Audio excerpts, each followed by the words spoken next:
Be serious when it comes to serious things. This is the time to get serious. Muslim scholars and apologists claim that the Quran has always been transmitted perfectly.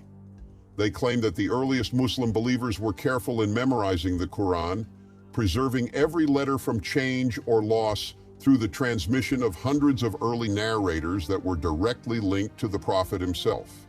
Whenever the Prophet got a revelation, he repeated it to these narrators and they memorized it. This is the basis of how Muslims believe the Quran was preserved. If anyone claims that part of the Quran is missing, Muslims will say, okay, go ahead and bring it to us, show us. But if it is missing, how can someone bring it to you? Then they will say, if you can't show us what is missing, the claim that parts are missing is baseless.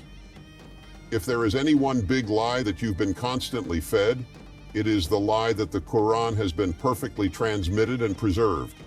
If there is one big deception that is regularly used to convert people to Islam, it is that very idea that the Quran the Prophet Muhammad once recited has been perfectly preserved to the dot and to the letter.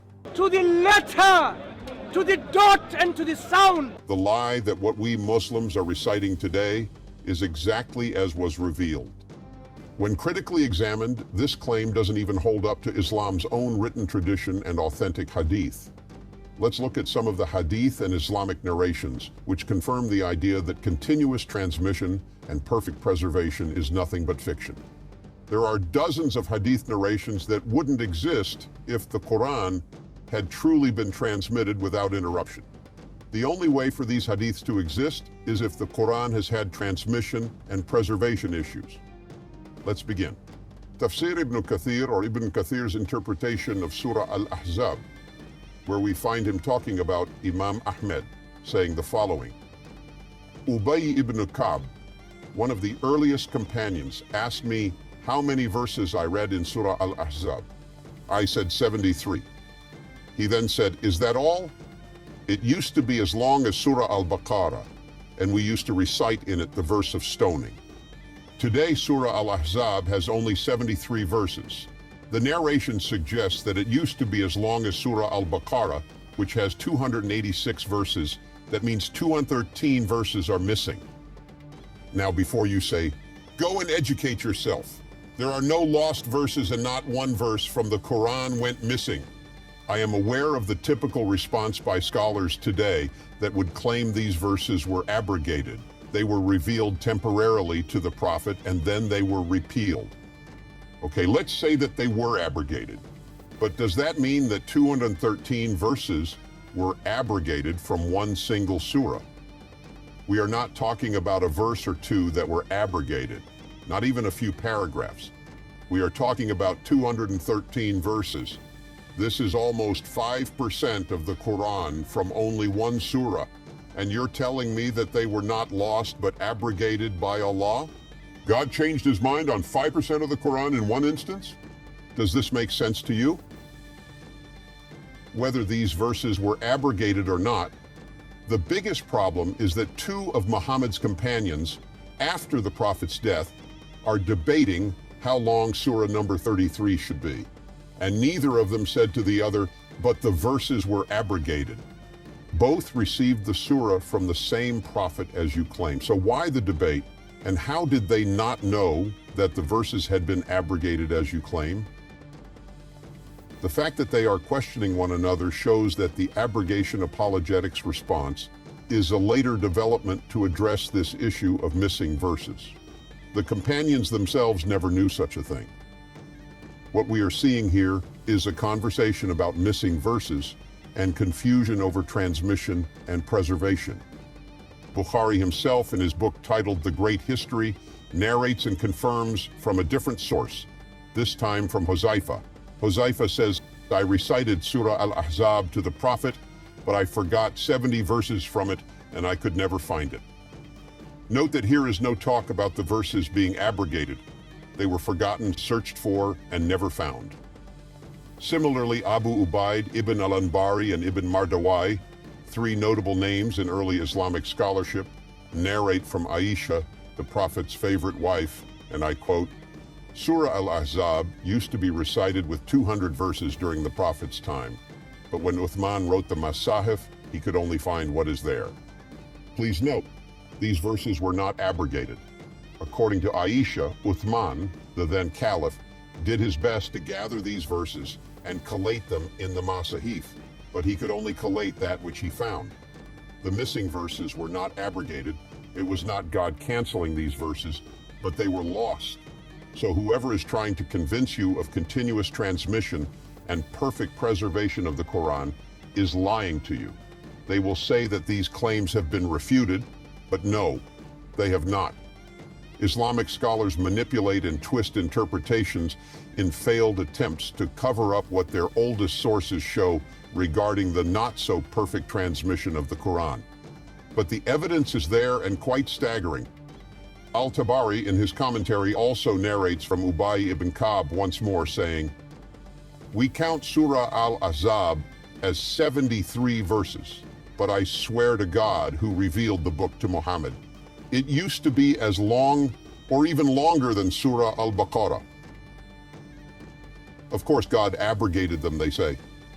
But no one is saying this in the earliest Islamic traditions. Not to mention another narration cited by Al-Anbari and Al-Suyuti, which Islamic scholars have repeatedly tried to claim was a falsified hadith. In this hadith, Aisha is recorded as saying, "The verse of the stoning and the verse of adult breastfeeding 10 times were revealed, and they were in a sheet under my bed. When the Prophet passed away and we were preoccupied with his death, a domestic animal entered and ate it." And before you give me the typical response, "Oh, it's a false hadith. No animal ate the parchment." These verses were abrogated and that hadith is not authentic. Just think for a moment. If these verses were abrogated and have no significance, why would Aisha recount the rest of the story about the domestic animal eating them? It doesn't matter if there was an animal that ate them or if there was parchment or not. These details don't matter here at all. The hadith itself confirms that not everyone received the same thing through continuous transmission. Aisha is explaining to the people that these verses about the stoning and the breastfeeding existed in a sheet under her bed at some point and then were lost. It doesn't matter what happened. What matters is that we have people here debating about stoning and about adult breastfeeding. This in itself indicates that there were others who didn't know about these verses regarding stoning and adult breastfeeding. They didn't receive the same verses from the same source. No linear transmission or preservation of the text. So people didn't all receive the Quran in the same way through continuous transmission from the Prophet. Some had the verse of stoning, some didn't. Some received Al-Ahzab as 73 verses, and some received it with over 200 verses. The continuous transmission with an unbroken chain is a myth. This is a difficult problem for Islam. It is clear what the earliest scholars are saying here, that the Quran had issues in transmission and preservation from very early on in its history. This is a big problem for modern Islamic scholars who continue to assert that the Quran has been perfectly preserved. This is why, through the centuries, you find much Islamic apologetic juggling, trying to twist the narrative and cover up the fact that some of the Quran is missing, and the evidence is plain to see in Islam's own written traditions. Additionally, in the Islamic traditions, Abu Musab al-Ash'ari gathered the reciters of al-Basra, who were about 300 men, and said, I quote, "We used to recite a surah which resembled in length and severity to Surah Barat, but I have forgotten it, except for the part that it says, if the son of Adam had 2 valleys of wealth, he would seek a 3rd valley, and nothing would fill the belly of the son of Adam except dust." This is a verse that does not exist in the Quran today. Throughout Islamic history, Muslims have heard surahs they didn't know. They knew of partially remembered surahs and heard of surahs that had been forgotten or had gone missing entirely. They never mention once in their sources and in the narrations anything about abrogation or cancellation. Today, Islamic scholars want us to believe this and continue to assert that the Quran has been preserved through continuous transmission, a continuous chain to the Prophet, and that all claims otherwise have been refuted. How can you remain convinced of continuous transmission and perfect preservation when the companions themselves were so divided on the verses? How could there be any continuous transmission when there are people who were alive at the time of Muhammad who were unsure of what was removed or lost from the Quran and what wasn't? How can you claim an unbroken chain from the Prophet with all of this debate surrounding verses that went missing or were forgotten early in Islam's history? The Islamic narrative itself provides ample evidence that continuous transmission of the Quran is a grand myth and one of the biggest lies in the history of Islam.